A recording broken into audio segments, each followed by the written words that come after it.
नमस्कार, Bhojpuri news time पे आपका फिर से स्वागत बा। हम शंभू शरण।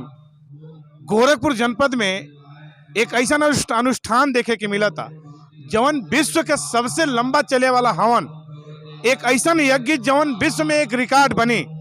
विश्व चूंकि भारत चूंकि धर्म का गुरु मानल जाला, भारत चूंकि धार्मिक देश है, आध्यात्मिक देश है भारत, और भारत के उत्तर प्रदेश में गोरखपुर जिला में ए वक्त हम खड़ा बानी। अब बहुत बड़ा अपडेट आपके हम दिखावत तानी। हिंदू धर्म के प्रचारक संवाहक ये आज के कार्यक्रम के आयोजक बा, उनसे हम मिलब और बताइब कि काहे आखिर एकर उपलक्ष्य का बा, एकर आयोजन का मकसद का बा। गोरखपुर से सीधे एक ऐसा संदेश जौन जाई विश्व स्तर पे, विश्व पटल पे, कि विश्व में गिनीज बुक में दर्ज हुई और सबसे लंबा और देर तक चले वाला हवन। तो हम आई मिलवाओ तनी रघुवंश हिंदू जी से। स्वागत है आपके भोजपुरी न्यूज टाइम पे। आज ये आयोजन के जौन आप आयोजन ठनले बानी यहाँ, वो विश्व रिकॉर्ड बनी और सबसे देर तक चली। तो एक सपना कहाँ से आई, लक्ष्य का आएगा? सबसे पहले आप लोगों के बहुत बहुत धन्यवाद कि आप लोग ये प्रांगण में अली और प्रांगण में अले के बाद ये कार्यक्रम के और भी गौरवान्वित कैली, एक बहुत बहुत धन्यवाद बा। दूसरी बात ये बा कि नेताजी सुभाष चंद्र बोस ऐसा हमार रहने स्वतंत्रता सेनानी जो उनकी देश के आज़ादी में इतना योगदान दिया, लेकिन आज भी अगर समझल जाए तो नेताजी सुभाष चंद्र बोस की उस सम्मान ना मिल पौलस जौन सम्मान मिले के चाहिए।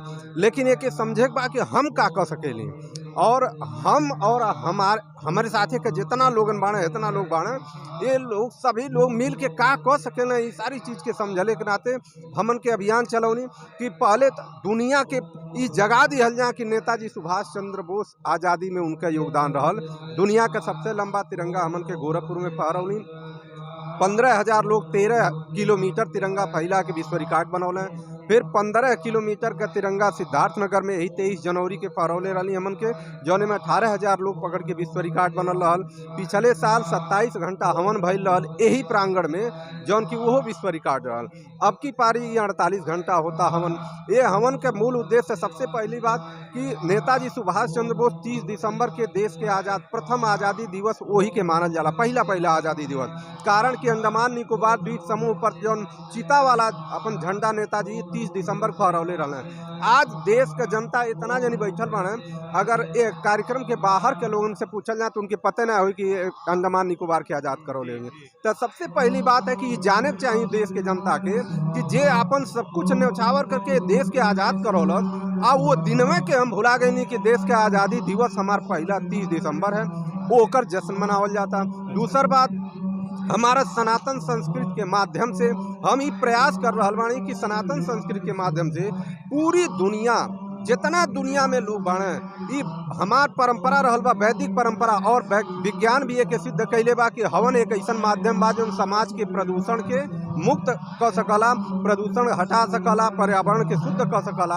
तो एकरे माध्यम से हम हवन करके समाज के प्रदूषण, जो वायुमंडल के प्रदूषण बा, वो के भी ठीक करत हई।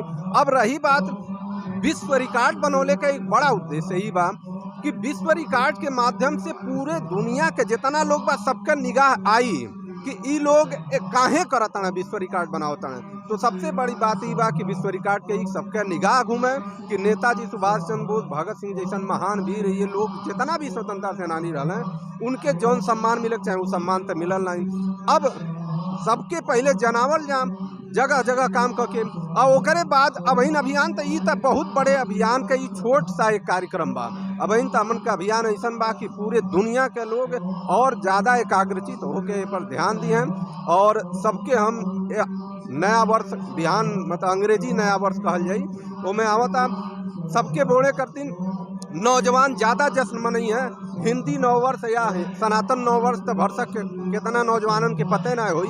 वो अंग्रेजी नववर्ष में हवन पहले करते हैं कि हवन के माध्यम से पहले धीरे धीरे उनके अपनी तरफ आकर्षित करी, और ओकरे बाद तब जाकर के उनके बतावल जाए कि हमार नया वर्ष का बा, हमार सनातन संस्कृति का बा, और हमारे जो शहीद बाने उनके का थी भाई। हमारी छोट छोट एक दो क्वेश्चन हम और आपसे ले, चूँकि ये बताएं जैसे 48 घंटा लगातार आप बताओ तानी कि आपके यज्ञ प्रारंभ के हो गए, कितना घंटा चलने के बाद विश्व रिकॉर्ड बन जाए?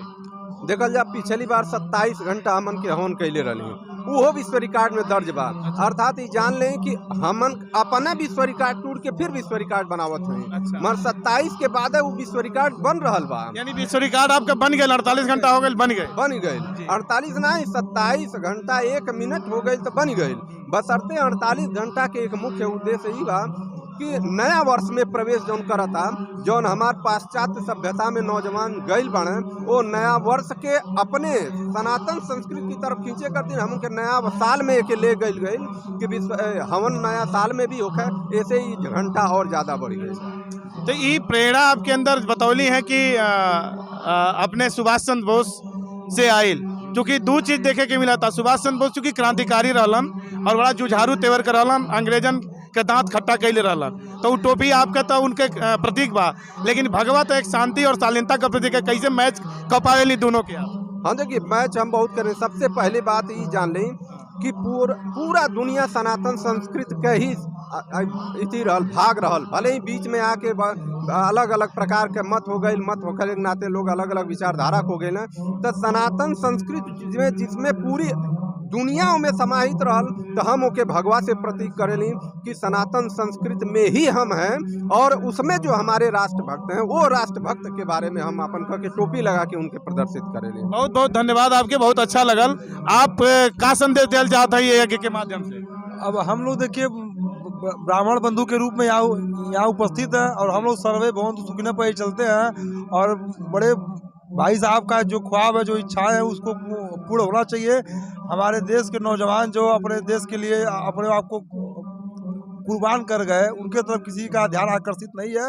उसी के तरफ लोगों को लेके जाने के लिए हम लोगों का ये अग्रसर है। महाराज जी आप बताएं, बहुत सुंदर यज्ञ का अनुष्ठान बा, कुछ आप बतावल चाहते हैं? मैं एक वैद्य की हैसियत से इस अनुष्ठान से ये तरह से प्रेरित, ये जो वायरस का प्रकोप था, ये वायरस के प्रकोप ने लोगों में भय पैदा कर रखा था कि कोरोना आ गया और लोगों की जान ले लेगा।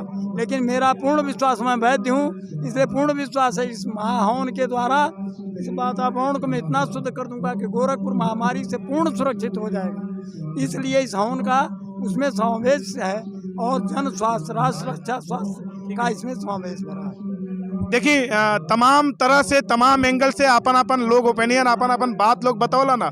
क्योंकि गोरखपुर महामारी से बचे, अभी तो विश्व भी बचे, तो ऐसे विश्व रिकॉर्ड बना के ये हवन से बड़ा संदेश दिया जाता। गोरखपुर जनपद से ये बहुत बड़ा अपडेट बा कि विश्व रिकॉर्ड बनी, और बीमारी जो वायरस बा वातावरण में ये हवन के माध्यम से समाप्त कल जाए। वैदिक अनुष्ठान करके ये वातावरण के शुद्ध कैला के एक प्रयास बा। तो अपन अपन बात बतौलन, तमाम लोग से हम सुन ली, और तमाम आचार्य हिंदू रघुवंश जी से भी अपन बात ही बतौला ना हमारे भोजपुरी न्यूज टाइम पे। तो आप सबके ये तरह का अपडेट मिलत रही, और ये बहुत बड़ा खबर गोरखपुर जनपद से।